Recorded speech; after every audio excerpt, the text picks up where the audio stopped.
Monsieur Martinet. Merci. Toujours dans cette idée d'améliorer, de renforcer l'encadrement des loyers pour lutter contre la cherté du logement. L'objectif de cet amendement est extrêmement précis. Une difficulté que nous avons avec l'encadrement actuel est la possibilité pour le propriétaire bailleur de dépasser l'encadrement avec ce qu'on appelle un complément de loyer qui serait justifié par une caractéristique exceptionnelle du logement. Dans les faits, ce que nous constatons, c'est que cet argument du complément de loyer est complètement dénaturé et des logements qui n'ont absolument rien d'exceptionnel se voient facturer, si je puis dire, un complément de loyer pour être très au-dessus des niveaux qui sont fixés par l'encadrement. Je donne des exemples très concrets qui sont constatés par les associations de locataires. Vous avez une chambre de bonne qui a vaguement une vue sur la Tour Eiffel si on se penche un petit peu, mais cette chambre de bonne, elle fait 12 mètres carrés, les toilettes sont sur le balcon, il y a de l'humidité sur les murs, et bien dans l'état actuel de la loi, il est possible pour le propriétaire bailleur de facturer un complément de loyer.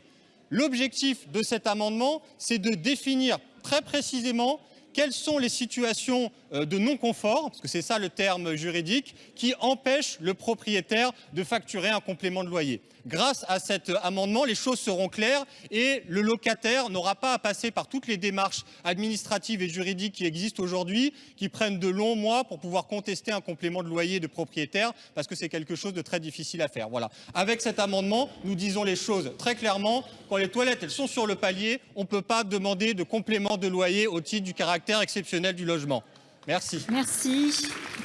Avis de la commission, Madame la rapporteure. Merci Madame la Présidente. Je suis d'accord avec vous. Il faut davantage préciser la loi à ce sujet, notamment en précisant pour quel logement un complément de loyer n'est pas applicable. Avis favorable.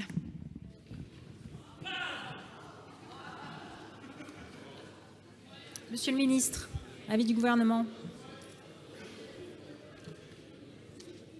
Madame la Présidente, Monsieur le député, effectivement, il y a encore dans ce pays trop de logements privés de confort, voire des logements indécents.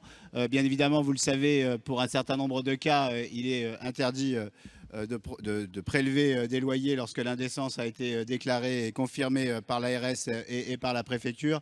Néanmoins, votre amendement nous paraît aller dans le bon sens pour protéger les plus fragiles et donc le gouvernement émet aussi un avis favorable. Merci. Je vais mettre donc aux voix cet amendement 966 avec un avis. Oui, Monsieur Martinet. Favorable.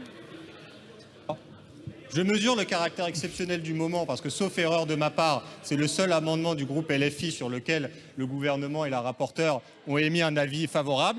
Donc très bien, c'est une belle victoire, je le dis d'autant plus que je suis militant contre le mal logement. Et quand j'aurai fini mon mandat, je retournerai dans la permanence de mon association pour défendre des mal logés face à des marchands de sommeil. Et il est possible et même probable que j'utilise cet amendement, que j'utilise cette évolution de la loi pour mieux défendre les locataires. Donc je le dis, c'est une victoire, c'est une très belle chose. Et je me permets aussi, pour conclure mon propos, dans tous les amendements que nous avons proposés, il y avait des très ambitieux, il y avait des modérés, il y avait des minimalistes. Je constate quand même que c'est l'amendement minimaliste que le gouvernement a fait le choix de soutenir. Donc soyons tout de même réalistes, ne comptons pas sur le fait que l'adoption de cet amendement fasse oublier, par exemple, l'augmentation de 3,5% des loyers, qui est la mesure profondément régressive sur le thème du logement que vous portez dans ce projet de loi. Merci, Monsieur Martinet. Alors, je mets au moins l'amendement 966 qui a reçu un avis favorable de la Commission et du gouvernement. Qui est pour? Qui est contre? Il est adopté. Le 972. Monsieur Rattenon.